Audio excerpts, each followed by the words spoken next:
Hello guys, welcome back to my YouTube channel. आज हमारे Tally tutorials का second day है।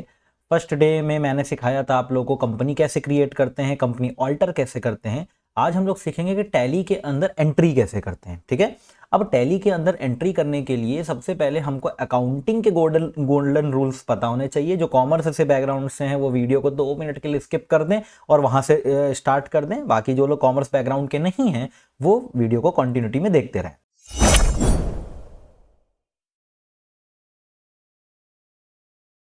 ठीक है, बिना स्किप किए। अब देखो, मैं यहाँ पे कुछ चीज़ें आपके लिए लाया हूँ, नोट्स देखो हैं। तो अकाउंटिंग में बेसिकली 3 गोल्डन रूल होते हैं। फर्स्ट इज पर्सनल अकाउंट, जिसमें बैंक और पर्सन का नाम आता है। इसमें क्रेडिट और डेबिट। अब ये क्रेडिट और डेबिट क्या होता है? देखो, जब हम लोग ट्रांजैक्शन करते हैं तो हमको ये रिकॉर्ड करना पड़ता है कि क्या चीज़ हमारे पास आई है और क्या चीज़ हमारे पास से गई है। ठीक है, तो जो चीज़ हमारे पास से जाती है उसको हम लोग लिखते हैं क्रेडिट के अंदर, और जो चीज़ हमारे पास आती है उसको हम लोग लिखते हैं डेबिट के अंदर। ठीक है, और क्रेडिट को सीआर से डिनोट करते हैं और डेबिट को डीआर से डिनोट करते हैं। इतना कंफर्म। अब इसके बाद देखो, 3 गोल्डन रूल होते हैं। आपको बस सिर्फ एक ही चीज़ याद रखना है कि जो चीज हमारे पास आ रही है, हमारी कंपनी के अंदर आ रही है, उसको हम डेबिट के आगे लिखेंगे। और जो चीज हमारी कंपनी से बाहर जा रही है, चाहे वो पैसा हो, चाहे वो पर्सन हो, चाहे वो गुड्स हो, चाहे वो सामान कुछ भी हो, वो हमारी कंपनी से अगर बाहर जा रहा है तो हमको उसको क्रेडिट के अंदर में लिखना है। ठीक है, अब देखो यहाँ पे समझो, पर्सनल अकाउंट होता है, रियल अकाउंट होता है, नॉमिनल अकाउंट होता है। रियल अकाउंट के अंदर हम लोग कैश की बात करते हैं, एसेट की बात करते हैं, टेंजिबल आइटम्स की बात करते हैं जिनको हम छू सकते हैं। और नॉमिनल अकाउंट की हम लोग बात करते हैं जिसमें कि इनकम आती है, प्रॉफिट आता है, एक्सपेंस आता है, लॉस आता है। इसमें हम लोग जो है इसको छू नहीं सकते, बस इसको खाली कैलकुलेट कर सकते हैं। ठीक है, अब ये रूल्स आपको समझ में आ गए। इस रूल से रिलेटेड हमारे पास कुछ एग्जांपल्स हैं। अभी मेरे पास और भी कई सारे एग्जांपल्स हैं जो मैं आपको दूंगा एज अ प्रैक्टिस। ठीक है, जब तभी तो आप लोग टैली के अंदर कुछ कर पाओगे। अब देखो, पहला एग्जांपल है कैश डिपॉजिट इन बैंक ₹4,000। अब कैश डिपॉजिट हो रहा है किसमें? बैंक में। अगर मान लो आपके पास कोई एंट्री आती है, आप कहीं जॉब करते हो, वहां पे आपके पास एंट्री आती है कि जो है ये कैश जो है वो डिपॉजिट हुआ, इसकी एंट्री कर दो टैली पे, क्योंकि रिकॉर्ड तो रखना होता है हर एक चीज़ का। तो इसकी एंट्री आएगी। या जैसे amount transfer to SBI to HDFC, इसकी एंट्री आएगी। तो एंट्रीज कैसे करते हैं टैली में? तो देखो, कोई भी ट्रांजेक्शन होगा, मैं बिल्कुल एकदम सिंपल में जा रहा हूँ, कोई भी टेक्निकल लैंग्वेज का यूज़ नहीं कर रहा हूँ। देखो, कोई भी ट्रांजेक्शन होगा, कोई भी आपके पास वाउचर आ रहा है, तो आपको क्या करना है, उसको 2 पार्ट करने। एक होगा डेबिट का पार्ट और एक होगा क्रेडिट का पार्ट। अब जो 2 पार्ट होते हैं जो हम लिखते हैं उसको हम लोग बोलते हैं लेजर। क्या बोलते हैं? लेजर। और जिस पेज पे, सपोज कोई किताब है, जिस पेज पे हम लोग उसकी एंट्री करते हैं उसको हम लोग बोलते हैं वाउचर। इसलिए इसको क्या बोला जाता है? Voucher entry. ठीक है, अगर कोई टैली का इंटरव्यू देने जाएगा तो समझेंगे कि आपको वाउचर एंट्री आती है। वाउचर एंट्री का मतलब हमने आपको एक रसीद दे दी या आपको एक ट्रांजेक्शन दे दिया, क्या आप उसकी एंट्री को टैली में कर सकते हैं? अब टैली ने क्या कर रखा है कि डिफरेंट डिफरेंट वाउचर्स क्रिएट कर रखे हैं अपनी डिफरेंट डिफरेंट टाइप की अकाउंटिंग के लिए, मतलब डिफरेंट डिफरेंट टाइप के ट्रांजेक्शन के लिए डिफरेंट डिफरेंट वाउचर क्रिएट करके रखे हैं। वाउचर और लेजर दोनों अलग चीज है। वाउचर क्या होता है? जिसमें हम लोग रिकॉर्ड करते हैं। लेजर होता है जिसको रिकॉर्ड करते हैं। ठीक है, अब जैसे इसमें देखो, कैश डिपॉजिट इन SBI, तो यहाँ पे 2 मैंने बताया कि एक डेबिट में, क्रेडिट में। अब कैश डिपॉजिट हो रहा है किसमें? SBI में। तो कैश कहाँ जा रहा है? SBI के पास जा रहा है। तो देखो, कैश क्या हो गया, मेरे पास से जा रहा है, इसको मैंने किसके आगे लिख दिया? क्रेडिट के आगे। और कहाँ जा रहा है? डेबिट में लिख दिया किसको? SBI को। ठीक है, जो यहाँ पे देखो कह रहा है द गिवर, जो दे रहा है, और द रिसीवर, जो ले रहा है। ठीक, फिर उसके बाद एक और देख लो, furniture purchase in cash. Furniture क्या कर रहा है? परचेज किया जा रहा है कैश में। अब मान लो आप फर्नीचर खरीदने गए, तो आपको क्या मिलेगा? आपको सोफा, टेबल, जो भी आप लेके आओगे फर्नीचर, वो आपके पास आ जाएगा, यानी आपकी कंपनी के अंदर आ जाएगा। अब जो चीज कंपनी के अंदर आती है उसको कहाँ पे लिखते हैं? डेबिट के अंदर। तो देखो, मैंने लिखा डेबिट। अब अगर आप पेमेंट करके आ रहे हो तो आपकी जेब से क्या जाएगा? कैश जाएगा ना, तो कैश यहाँ पे हो जाएगा। ठीक, अब दूसरी चीज, एक चीज का ध्यान रखना, जब भी किसी भी ट्रांजैक्शन में किसी पर्सन का नाम आ जाता है, इसका मतलब समझ जाना पैसे का लेन देन नहीं हुआ है, वो उधार की एंट्री है। ठीक है, उसको हम लोग बोलते हैं क्रेडिट की एंट्री। ठीक है, अब कैसे पता चलेगा हमको कि कौन सा वाउचर किसके अंदर में डालना है? जैसे मेरे पास कई सारे और एग्जाम्पल हैं, यहाँ तो मैंने सिर्फ 6 एग्जाम्पल दिए हैं। मेरे पास ये प्रॉपर एग्जाम्पल है। देखो, जब मैं ऑफलाइन बैच में पढ़ाता हूँ तो मैं डे 1, डे 2, डे 3 के हिसाब से करवाता हूँ। तो 4 दिन में हम लोग इस पूरे उसको कवर करते हैं। तो देखो, 10 दिन, एक दिन में देता हूँ 10, फिर दूसरे दिन, फिर तीसरे दिन 10 10 10। अभी आपके पास टोटल 40 एंट्रीज हो जाएंगी आपकी टैली के अंदर करने की। स्क्रीनशॉट ले लो इस पूरे पोर्शन का, इस एंट्री को करना। अब इसको करना क्या है आपको? देखो, हर एंट्री को पढ़ना है और उसमें आपको बताना है कि किस वाउचर में जाएगी कौन सी एंट्री, और क्या चीज़ क्रेडिट होगा और क्या चीज़ डेबिट होगा। ठीक है, अब देखना समझना, मैं बहुत इजी लैंग्वेज में बताता हूँ क्या कैसे होगा। ठीक है, अब यहाँ पे देखो मैंने एक बना रखा है वाउचर, ये सारे नोट्स हैं बेसिकली हमारे पास। आप बोलोगे मैं आपको सब प्रोवाइड करा दूंगा नोट्स में। ठीक है, टेलीग्राम का चैनल में मैंने नोट्स डाल रखे हैं। अब देखो यहाँ पे क्या है, वाउचर इन टैली। टैली में कितने टोटल वाउचर होते हैं? टोटल तो वैसे होते हैं 23-24 वाउचर्स, बट जो मेन इंपॉर्टेंट होते हैं वो होते हैं हमारे 6 वाउचर, जिसको हम लोग शॉर्टकट में पढ़ते हैं CPRJSP। C फॉर होता है कॉन्ट्रा वाउचर। ठीक है, और ये जो F4 F5 F6 लिख रहा है आपके कीबोर्ड में, देखो F4 से लेके F12 तक का बटन होंगे, F1 F2 F3 function button. तो F4 से लेकर F9 तक का जो होता है वो होता है CPRJSP। अब समझते हैं, चलो इसको कैसे करते हैं। अब जब वाउचर को समझोगे तो सबसे पहला वाउचर आता है कॉन्ट्रा वाउचर। इसमें क्या होता है, कैश डिपॉजिट आप बैंक में कर रहे हो, कैश विड्रॉल कर रहे हो, या कैश एक बैंक से दूसरे बैंक में ट्रांसफर कर रहे हो, इस तरीके की कोई भी एंट्री आपके पास आ जाती है, आप उसको सीधा आंख बंद करके किस में डाल दोगे? कॉन्ट्रा वाउचर के अंदर डाल दोगे। बैंक से रिलेटेड जितनी एंट्री हो गई, समझ लेना, बैंक से रिलेटेड मतलब बैंक में पैसा डाल रहे हो, बैंक से पैसा निकाल रहे हो, एक बैंक से दूसरे बैंक में ट्रांसफर कर रहे हो, तो कॉन्ट्रा वाउचर ही में जाएगी। ठीक है, पेमेंट वाउचर में क्या होता है? पेमेंट वाउचर में कैश पेमेंट, यानी अगर आप कोई सामान खरीदने गए, कोई एसेट खरीदने गए, कुछ भी खरीदने गए, आप उसको पेमेंट करके आ रहे हो, तो चाहे वो कैश में करो, चाहे वो आप ऑनलाइन करके आओ। ठीक है, उसकी एंट्री किस में डालोगे? पेमेंट वाउचर में। शॉर्टकट क्या दबाओगे इसका? F5। ठीक है, अब फिक्स एसेट। फिक्स एसेट्स क्या होते हैं? ऐसे प्रोडक्ट जो हम अपनी कंपनी में लाते हैं, अपने कंपनी के लिए लाते हैं और उसका यूज करने लगते हैं प्रोडक्शन के लिए। फॉर एग्जाम्पल, पंखा लेके आते हो, बेचते तो हो नहीं उसको, पंखा लेके आए, उसको चला दिया, चल गया, वो क्या हो गया? Basically fix assets. Computer, table, अगर मैं स्कूल्स की बात करूँ तो बोर्ड, डस्टर, और जो है क्या कहते हैं कि सीट्स, लेबोरेटरी, सब कुछ जितनी भी चीज़ें हो गई, जो चीज़ें आप अपने बिजनेस के लिए यूज़ करते हो, मशीन और लैंड, ये सब क्या हो गया? हमारे फिक्स एसेट्स। मतलब मेरे पास एसेट्स हैं फिक्स्ड, मैं इसको जब भी चाहूँ बेच के पैसा निकाल सकता हूँ। तो अगर ऐसे एसेट की एंट्री, आप सोफ़ा खरीदने गए, आप फर्नीचर खरीदने गए, आप मशीनरी खरीदने गए, वहाँ से आपने क्या किया? उसको पैसा दे दिया और लेके आ गए, कोई उधार नहीं किया, तो उसकी एंट्री किस में करोगे? डायरेक्ट पेमेंट वाउचर में कर दोगे। ठीक है, अगला कह रहा है रिसिप्ट वाउचर।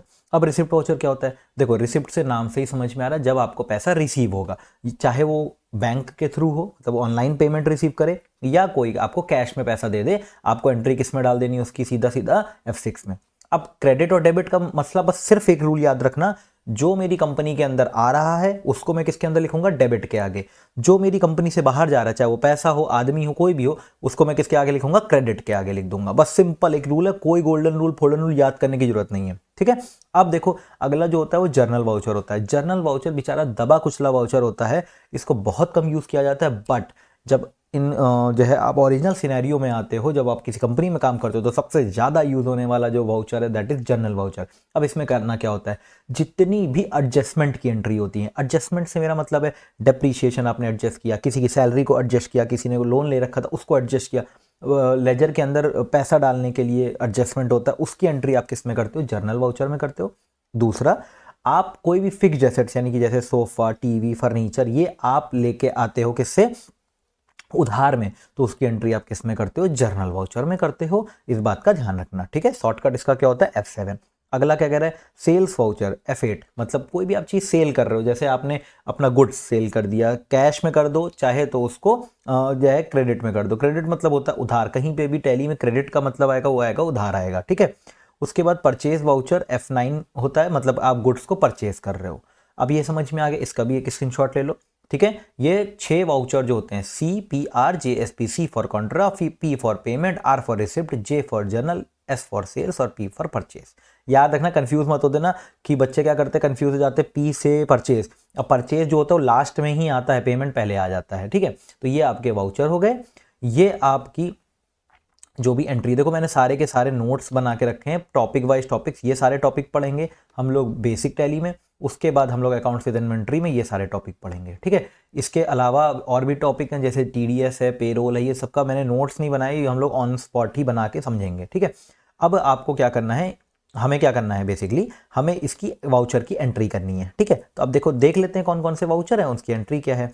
तो अब देखो, सपोज मेरे पास जो एग्जांपल मैंने लिख रखे थे यहाँ पे, कैश डिपॉजिट इन SBI, तो मैंने बताया था 2 लेजर बनते हैं, हर एक ट्रांजेक्शन के 2 लेजर होंगे। एक लेजर सिर्फ एक ही बार बना सकते हो, दोबारा उसको डुप्लीकेट लेजर नहीं बना सकते, ठीक है। अब लेजर बनाते कैसे हैं, तो चलो चलते हैं टैली पे, ठीक है। अब पहले देखते हैं कौन सा लेजर बनाना है। तो यहाँ पे लिखा कैश डिपॉजिट इन एसबीआई, तो जो चीज़ डेबिट में जाएगी और जो चीज़ क्रेडिट में जाएगी उसके नाम का लेजर बना लो भैया, ठीक है। अब देखो इसमें क्या बनेगा, एसबीआई बनेगा, कैश बनेगा। अब एक और क्लॉज आ जाता है कि टैली के अंदर कैश नाम का लेजर पहले से बना होता है, आपको बनाने की जरूरत नहीं होती, ठीक है। अब जितने भी लेजर होते हैं उनका सबकी ग्रुपिंग करें। अब देखो टैली बेसिकली कर क्यों रहा है, टैली बेसिकली इसलिए कर रहा है क्योंकि भैया इसको सारी चीज़ें ग्रुप करके बैलेंस शीट में चढ़ानी है, तो हर चीज़ का ग्रुप बना रखा है, ठीक है। वाउचर्स का अपना एक अलग ग्रुप है, टैली का लेजर का एक अपना अलग ग्रुप है। तो यहाँ पे आते हैं, ठीक है। अब देखो सबसे पहले हम लोग क्रिएट करते हैं किसका लेजर करते हैं क्रिएट, चलो देखो यहाँ पे कैश डिपॉजिट इन एसबीआई का करते हैं। तो लेजर पे क्लिक किया हमने और यहाँ पे हमने क्लिक किया एसबीआई।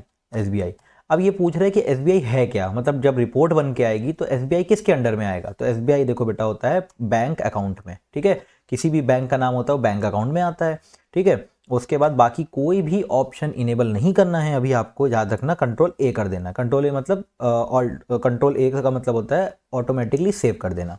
तो पहला लेजर हमारा डन हो गया। दूसरा लेजर क्या कह रहा है, कैश का। तो देखो चलो बनाते हैं कैश का, ट्राई करते हैं कैश। देखो क्या कह रहा है, name already exist inter a different name, मतलब कैश का जो लेजर है वो पहले से ही टैली बना के हमको देता है। अगला क्या कह रहा है, furniture amount transfer from SBI to HDFC. देखो एसबीआई तो बना चुका हूं ना मैं, देखो एसबीआई ये देखो ऑलरेडी एग्जिस्ट है, तो क्या करते हैं एचडीएफसी भी किसके अंदर में आएगा, बैंक अकाउंट के अंदर में, कंट्रोल ए कर लो। उसके बाद furniture purchased from in cash, ठीक है। तो फर्नीचर को बनाते हैं एक, तो FURNITURE फर्नीचर। अब ये क्या कह रहा है, देखो पहले से एग्जिस्ट कर रहा है। तो अब क्यों एग्जिस्ट कर रहा है, क्योंकि ये जो कंपनी है हमारी वो अलग ये कंपनी है, इसके अंदर मैं सब कुछ बना चुका हूँ ऑलरेडी। चलो एक नई कंपनी बनाते हैं, ऑल्टर के दबाते हैं, क्रिएट करते हैं और यहाँ पे मैं कंपनी बनाता हूँ लेक्चर नंबर 2 की, कंट्रोल ए किया, सेव हो गया, ठीक है। एक बार इसको कंट्रोल ए किया, देखो ये सेव हो गया, कंट्रोल ए फिर से किया, फिर सेव हो गया। क्रिएट पे आते हैं, लेजर क्रिएट करते हैं। तो यहाँ पे मैंने बनाया फर्नीचर किसके अंदर में आएगा, फिक्स्ड एसेट्स के अंदर में आएगा, कंट्रोल ए, मेक श्योर सारे ऑप्शन इनेबल डिसेबल होने चाहिए। एसबीआई का एक बनाया था, एसबीआई का किसके अंदर में आया था, बैंक अकाउंट के अंदर में आया था, कंट्रोल ए। उसके बाद एचडीएफसी का भी आया था बैंक अकाउंट के अंदर, कंट्रोल ए। उसके बाद हम लोग यहाँ पे पहुंच गए ब्रोकरेज रिसीव्ड। अब ब्रोकरेज क्या है, इनकम है मेरी, कैसी इनकम है, अगर मेरा काम ब्रोकर एज अ ब्रोकर है, मेरी कंपनी एज अ ब्रोकर है, तो हम लोग इसको डायरेक्ट इनकम लिखेंगे। अगर हमारा कोई और बिजनेस है बट ब्रोकरिंग से भी हमारा पैसा आ रहा है तो ये इनडायरेक्ट इनकम, तो ब्रोकरेज रिसीव्ड ये हमारी हो जाएगी इनडायरेक्ट इनकम, ठीक है। अब एक चीज़ हमेशा ध्यान रखना कि कभी भी एरो की से नीचे की तरफ मत जाना, एंटर दबा के जाना ताकि जो ऑप्शन है वही रहे। एरो की से जाओगे सेलेक्ट हो जाएगा, वो हो जाएगा, कोई दूसरा ऑप्शन चेंज हो जाएगा, ठीक है। फिर उसके बाद फीस पेड इन कैश, तो यहाँ पे लिखोगे फीस पेड। अब ये कैसा एक्सपेंस है मेरा, इनडायरेक्ट एक्सपेंस। अब देखो ये कैसे पता चलता है कि कौन सा लेजर किस उसके अंदर में जा रहा है, ग्रुप के अंदर में जा रहा है, उसकी भी लिस्ट कमेंट में मैंने डाल दी है प्रॉपर तरीके से, आप उसको देख लेना, ठीक है।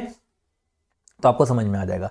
अब हमको वाउचर की एंट्री करनी है, तो देखो पहला क्या कह रहा है, कैश डिपॉजिट इन एसबीआई। अब देखो ये किस में जाएगी एंट्री, कैश डिपॉजिट इन, अभी याद करो मैंने बताया था कंट्रा वाउचर में, तो देखो कैसे जाती है कंट्रा वाउचर में, बैक करो, आप आओ वाउचर एंट्री पे।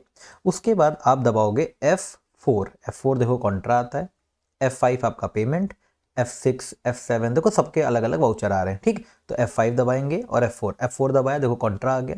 यहाँ पे क्रेडिट और डेबिट लिख के आ रहा है। कभी कभी क्या होता है आपका डेबिट और क्रेडिट की जगह टू और बाय लिख के आता है, तो अगर इस केस में आपको क्या करना है, सीधा F12 दबाना है और यहाँ पे पहला ऑप्शन ही सिलेक्ट कर देना है, use credit debit instead of to by during voucher entry. इसको यस कर दोगे, कंट्रोल ए कर दोगे, यहाँ पे क्रेडिट डेबिट आने लग जाएगा। अब पहली एंट्री के अकॉर्डिंगली मेरी जेब से क्या चला गया, कैश चला गया, तो यहाँ पे हम लोग कैश को लिखेंगे और जितना अमाउंट होगा वो डाल देंगे, जैसे मैंने लिखा यहाँ पे 4000। अब मैं जैसे ही एंटर करूंगा यहाँ पे बताएगा, देखो रेड कलर से आ रहा है, रेड कलर का मतलब क्या है, मेरे अभी नई कंपनी है, मेरे पास कोई भी कैश नहीं है, तो यहाँ पे देखो लिख के आ रहा है निगेटिव कैश, इसको इग्नोर करेंगे, एंटर करेंगे, डेबिट लिख के आएगा, फिर एंटर प्रेस करेंगे और यहाँ पे एसबीआई का ऑप्शन को सेलेक्ट कर लेंगे एरो की से। देखो यहाँ पे दोनों में 4000 हो गया, यहाँ पे आए एंटर किया। अब ये कह रहा है कैश कैसे जमा किया था आपने, ठीक है, तो एंटर किया। अब ये बता रहा है कितने कितने के नोट आपने जमा किए थे, तो मैंने कहा 1000 के 5 नोट करे थे। तो देखो कह रहा है total amount can not be greater than the allocated amount. ठीक है, तो 4000 हो रहा है तो 4 कर दिया यहाँ पे मैंने। ठीक, और इसको एंटर कर दिया, बैंक का नाम डाल दिया, तो मैंने कहा SBI। अब मान लो डालना चाहो तो डाल दो, नहीं डालना चाहो तो इसको एंटर कर दो। नरेशन क्या होता है? नरेशन बेसिकली जो आपकी एंट्री होती है ना, उसी को हम लोग लिख देते हैं। नरेशन में क्या करते हैं, जो भी एंट्री आती है उसको हम लोग लिख देते हैं। यहाँ पे लिख दिया जैसे कैश डिपॉजिट इन SBI। ठीक है, और इसको एक्सेप्ट करा दिया। देखो पहली एंट्री आपकी डन हो गई। दूसरा क्या कह रहा है, अमाउंट ट्रांसफर फ्रॉम SBI, तो इसको भी किस में जाएगा, कॉन्ट्रा में जाएगा, बैंक से ट्रांसफर हो रहा है। तो कहाँ से कहाँ जा रहा है, SBI से जा रहा है HDFC। तो क्रेडिट क्या हो गया, SBI। ठीक, कितना जा रहा है, 2000 रुपीज़, और एंटर एंटर करके बाहर आ गए। और HDFC क्या हो गया, डेबिट हो गया। और यहाँ पे चाहो तो लिख दो transfer amount from SBI to HDFC। ठीक, ये कंट्रोल A। ठीक, ये 2 एंट्री हो गई। देन कह रहा है furniture purchase in cash, furniture को परचेज किया कैश में। तो कैश में अगर परचेज कर रहे हो तो पेमेंट वाउचर में क्या ले लोगे, क्या आ रहा है मेरे पास, फर्नीचर आ रहा है। कितने का आ रहा है, 3000 का, तो 3000 का फर्नीचर आ गया। ठीक, कैश लेके आ रहे हो तो कैश में डाल दिया यार सीधा, और यहाँ पे लिख दिया फर्नीचर परचेज्ड। ठीक, एंटर। उसके बाद कह रहा है ब्रोकरेज रिसीव, ब्रोकरेज रिसीव हुई है, तो जो कोई चीज़ रिसीव होती है तो उसको रिसिप्ट वाउचर में डालता है। मेरे पास क्या आ रहा है, ब्रोकरेज आ रहा है। ठीक है, अब मेरे पास क्या आ रहा है, मेरे पास आ रहा है कैश। ठीक है, तो डेबिट में क्या होगा, कैश होगा, तो क्रेडिट में क्या हो जाएगा, ब्रोकरेज हो जाएगा। कितना आ रहा है, 3000 रुपीज़, तो 3000 एंटर, और यहाँ पे हमने क्या किया, कैश, कैश देखो डेबिट हो गया। ठीक, और यहाँ पे आके एंटर कर दिया। उसके बाद कह रहा है फीस पे की हमने कैश में, तो पेमेंट वाउचर में जाएगी, तो फिर पेमेंट, फीस पेड कितनी की है, 4000 रुपीज़, तो 4000 रुपीज़ किस में की है, कैश में की है, और एंटर। ठीक है, इस तरीके से हम लोग सारी एंट्री कर लेंगे। अब एंट्री करने के बाद हम लोग देखेंगे, बैक करेंगे, escape बटन से बैक करेंगे, और हम लोग देखेंगे, क्या देखेंगे कि हमारी जो एंट्री हुई है वो कहाँ पे हुई, कहीं सेव होगी ना, कोई रिकॉर्ड होगा। तो रिकॉर्ड जो होता है वाउचर के जस्ट नीचे डे बुक में होता है। ठीक है, डे बुक में क्लिक किया, आपको सारी एंट्री यहाँ पे दिख जाएगी। अगर आप ऑल्टर के साथ F1 बटन दबा दोगे तो यहाँ पे आपको सब डिटेल्ड व्यू में दिख जाएगा। ठीक है, देखो कैश की एंट्री, SBI, ये सारी एंट्री, और ये हमारे वाउचर के नंबर। अब इसके बटन दबा के बाहर आ जाएंगे। बैलेंस शीट चेक करनी है आपको, यहाँ पे देखो बैलेंस शीट है, एंटर बटन प्रेस करो, यहाँ पे आके बैलेंस शीट आ गई। डिटेल्ड में देखनी है तो ऑल्टर के साथ F1 दबा दो। ठीक है, अब जो बच्चे लैपटॉप में प्रैक्टिस कर रहे हैं तो मेक श्योर करें कि जब आप F1 F2 दबाएंगे तो FN एक बटन होता है, उसको फंक्शन की के साथ में उसको दबाएंगे तभी वर्क करेगा। ठीक है, कभी कभी ऐसा होता है कि हम लोग दबाते हैं तो वॉल्यूम अप डाउन होता है, तो उसके लिए टेंशन नहीं लेने का। ठीक है, अब ये समझ में आ गया, देखो मस्त एक बैलेंस शीट बन गई, प्रॉफिट एंड लॉस अकाउंट बन गया। ठीक है, डिस्प्ले मोर रिपोर्ट में आए, ट्रायल बैलेंस बन गया। ट्रायल बैलेंस में क्या होता है हमारा, ट्रायल बैलेंस में हमारे जितने भी खर्चे होते हैं और जितने भी इनकम होती है उन सबका रिकॉर्ड ट्रायल बैलेंस में रखा जाता है। ठीक है, और डे बुक में क्या रखा जाता है, दिन की किताब। डे बुक मतलब दिन की किताब, मतलब एक पर्टिकुलर डेट पे कितना ट्रांजेक्शन हुआ है ये हम बता सकते हैं। अब मान लो मुझे ये देखो, अब यहाँ पे दिखा रहा है कितना, 1 अप्रैल, मुझे डेट को चेंज करना है तो मैं F2 दबाऊंगा और 1 की जगह 2 अप्रैल कर दूंगा। देखो 2 अप्रैल को मेरा कोई भी ट्रांजेक्शन नहीं हुआ है। अब टैली के एजुकेशन मोड की बस सिर्फ एक कमी होती है, जैसा मैंने पिछली वीडियो में बताया था, ये सिर्फ पहली, दूसरी और 31 लेती है डेट, उसके अलावा कोई भी डेट नहीं लेती। देखो अगर मैं यहाँ पे आता हूँ और 3-4 डालता हूँ, देखो एंटर प्रेस कर रहा हूँ, कुछ भी नहीं हो रहा है, 3-4 कुछ भी नहीं हो रहा है। लेकिन जैसे मैं 2 दबा के एंटर करूँगा, देखो यहाँ पे 2 अप्रैल की एंट्री आ रही है। वाउचर एंट्री करते समय, ठीक है, जब आप हमेशा एक चीज़ का ध्यान रखना कि डेट को अवश्य चेंज कर लेना, अदरवाइज आपको प्रॉब्लम आएगी। ठीक है, डेट को हमेशा चेंज कर लेना, अदरवाइज प्रॉब्लम आ गई। वैसे तो टैली क्या करता है, बाय डिफ़ॉल्ट जिस दिन आप एंट्री कर रहे हो उसी ही दिन की डेट को आपको दे देता है यहाँ पे खोल के। बट कभी कभी क्या होता है, हम ऑफिस नहीं गए, हम कल की एंट्री कर रहे हैं तो हमको कल की डेट डालनी है, तो हम उसके लिए यहाँ पे इस तरीके से काम कर लेते हैं। समझ में आ गया? तो सबसे पहले क्या करना होता है, लेजर को क्रिएट करना होता है। देन हमको क्या करना होता है, वाउचर की एंट्री करनी होती है। अब कभी कभी क्या होता है, हमको मल्टीपल लेजर्स क्रिएट करने पड़ते हैं, तो कैसे करते हैं, देखो उसको आप सिंपल सा जाओ गेटवे ऑफ टैली में और यहाँ पे चार्ट्स ऑफ अकाउंट मिलेगा, चार्ट्स ऑफ अकाउंट पे क्लिक करो। यहाँ पे आपको लेजर का ऑप्शन मिलेगा, लेजर के ऑप्शन पे क्लिक करो। उसके बाद आप यहाँ पे करो ऑल्टर के साथ एच, ऑल्टर के साथ एच करोगे। अब आपको सारे लेजर को ऑल्टर करना है, यानी कुछ चेंजेस करने हैं, तो आप मल्टी क्रिएट करोगे, ठीक है, यहाँ पे मल्टी ऑल्टर करोगे। और अगर आपको क्रिएट करने हैं तो मल्टी क्रिएट करोगे। अब मेरी राय हमेशा ये रहती है कि आप हमेशा मल्टी ऑल्टर करो, ताकि क्या होता है आपको पता चले कि कौन कौन से वाउचर पहले से, कौन कौन से लेजर पहले से बने हुए हैं और कौन कौन से लेजर हमको बनाने हैं। तो मल्टी ऑल्टर पे क्लिक किया। अब ये पूछ रहा है कि कहाँ पे क्रिएट क्या करना है, लिस्ट ऑफ ग्रुप है, तो कह रहा है हमको सारे ग्रुप का क्रिएट करना है। तो यहाँ पे लिस्ट ऑल आइटम पे क्लिक किया। देखो brokerage received, indirect incomes, cash, cash in hand, fees paid, indirect income, expenses, furniture, fixed assets, HDFC bank, profit and loss, primary profit and loss and cash मैंने नहीं बनाया था, फिर भी देखो ये बना हुआ है। अब अगर हमको कोई लेजर बनाना है तो यहाँ पे हमको सिंपल से ऐसे आना है और यहाँ पे लिखना है मुकेश। अगर वो हमसे सामान खरीद रहा है तो डेबिटर हो जाएगा, अगर हमको बेच रहा है तो क्रेडिटर। यहाँ पे एक और चीज़ आती है ओपनिंग बैलेंस। ओपनिंग बैलेंस क्या होता है, जैसे मान लो आपका पुराना किसी से हिसाब किताब चल रहा है, आपको 1 साल हो गया बिजनेस करते हुए, आपने अभी आज जाके 1 साल बाद अपनी टैली को परचेज़ किया है। अब आप क्या करोगे भैया, उनके अकाउंट में कुछ तो बैलेंस होगा, मतलब उनका कुछ बकाया होगा या आपके अकाउंट में कुछ पैसा होगा, आपके हाथ में कुछ कैश होगा, तो उसको हम लोग बोलते हैं ओपनिंग अकाउंट, ओपनिंग बैलेंस, ठीक है। तो उसको आपको यहाँ पे फिल करना होता है। जैसे हमने कहा राजेश और यहाँ पे आके हमने क्रेडिटर CRE लिखा, तो यहाँ पे ऑटोमेटिकली आ जाएगा क्रेडिटर और आपने सेव कर दिया, कंट्रोल A, ठीक। अब अगर किसी लेजर को डिलीट करना हो तो क्या करोगे, ऑल्टर बटन दिया है। अब लोग कंपनी डिलीट करते कहाँ से, यहाँ वाले ऑल्टर से। ऑल्टर पे क्लिक किया, लेजर पे क्लिक किया और जिस भी लेजर को डिलीट करना हो, सपोज आपको मुकेश के लेजर को डिलीट करना है, तो यहाँ पे आए, वापस से वही शॉर्टकट ऑल्टर के साथ D प्रेस किया और ये लेजर आपका डिलीट हो जाएगा, ठीक है। समझ में आ गया इतना। अब आपको करना क्या है, अब आपको इतने की जितनी भी ये एक्सरसाइजेस हैं, ये टोटल 40 एक्सरसाइजेस हैं। नेक्स्ट वीडियो हमारी 1 वीक बाद आएगी। आपको ये सारी की सारी एंट्री क्या करनी है, इसको एक कॉपी पे लिखना है, कौन सी एंट्री कौन से वाउचर में जाएगी वो लिखना है। मैं एक एग्जांपल दे देता हूँ, जैसे goods purchase in cash, goods को परचेज किया है कैश में, तो अब आप सबसे पहले किसको देखोगे, वाउचर को देखोगे। यहाँ पे देखो लिखा है गुड्स परचेज इन कैश, किस में जाएगा, परचेज वाउचर में, तो आप यहाँ पे परचेज वाउचर की एंट्री लिखोगे। अब इसमें क्रेडिट क्या हो जाएगा, देखो परचेज किया है यानी कि हमने कोई चीज़ खरीदी है तो मेरे पास कुछ आ रहा होगा, तो गुड्स परचेज क्या हो जाएगा, डेबिट, और मेरे पास से क्या गया, कैश गया, तो यहाँ पे कैश, ठीक है। उसके बाद फर्नीचर परचेज इन कैश, ये किस में जाएगी, ये पेमेंट वाउचर में जाएगी। मशीन परचेज फ्रॉम स्पिनी, अब स्पिनी देखो, स्पिनी क्या है, एक कंपनी का नाम है, और ये मशीनरी क्या है, हमारे लिए फिक्स्ड एसेट है। अगर फिक्स्ड एसेट्स को हम किसी कंपनी से यानी कि उधार में खरीदते हैं तो उसकी एंट्री किस में जाती है, देखो यहाँ पे सिंपल आप वाउचर में आओगे और देखोगे fixed assets purchase in credit, fixed assets को क्रेडिट में परचेज करोगे तो आपकी एंट्री किस में चली जाएगी, F7 यानी कि जर्नल वाउचर में। फिर उसके बाद लिखोगे ब्रोकरेज रिसीव्ड इन कैश। इस तरीके से आपको सारी एंट्री करनी है। ये टोटल 40 एंट्रीज हैं, इन सब के लेजर आपको बनाने हैं, कौन कौन सा किस किस ग्रुप में है ये बताना है, और आप में क्या क्रेडिट हो रहा है क्या डेबिट हो रहा है ये आपको बताना है। इतना, कोई भी चीज़ समझ में नहीं आती है, अगेन आप इंस्टाग्राम पे मुझे फॉलो करिए, वहाँ पे जाके मुझसे क्वेश्चन करिए, मैं वहाँ पे आपको बताऊंगा। टेलीग्राम पे आप मुझे फॉलो करिए, वहाँ पे मैं आपको बताऊंगा। इवन व्हाट्सएप पे भी अगर आप मुझे मैसेज कर देते हो तो मैं आपको बता दूंगा। व्हाट्सएप नंबर, टेलीग्राम पे आप आओ, मैं आपको वहाँ पे नंबर दे दूंगा, ठीक है।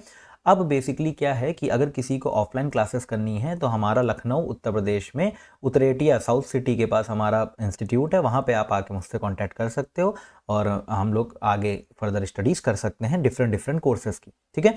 अब यहाँ पे देखो एक्सरसाइज है पूरी 40 एक्सरसाइजेस हैं। बिलीव मी ये नोट्स आपको कोई नहीं देगा, आप इसका स्क्रीनशॉट खींच के रख लो, नहीं तो जहाँ मैं टेलीग्राम पे इसकी PDF डाल रहा हूँ वहाँ से ले लो, ये बहुत काम आने वाले हैं आपके नोट्स। 40 क्वेश्चन, अब हम ये समझेंगे कि 40 एंट्री कैसे करेंगे, ठीक है। तो इसकी प्रैक्टिस करनी है आपको। टैली में कौन कौन से आपको क्या क्या करना है ये मैंने आपको बता दिया है। मिलते हैं नेक्स्ट वीडियो में एक नए टॉपिक के साथ में, ठीक है। और तब तक के लिए आप प्रैक्टिस करते रहिए, एक्सेल का वीडियो देखिए, एक्सेल की भी प्रैक्टिस करते रहिए। 1 वीक का टाइम आपके लिए बहुत होता है एक्सेल और टैली की प्रैक्टिस करने के लिए, दोनों साथ में लेके चलेंगे। विद इन 2 मंथ में आपका पूरा का पूरा कोर्स कंप्लीट कर दूंगा और आपको टैली और एक्सेल में जॉब में दिला दूंगा, ठीक है। ये मेरा प्रॉमिस है। तब तक शेयर करिए, वीडियो को लाइक करिए, शेयर करिए, सब्सक्राइब करिए। जय हिंद।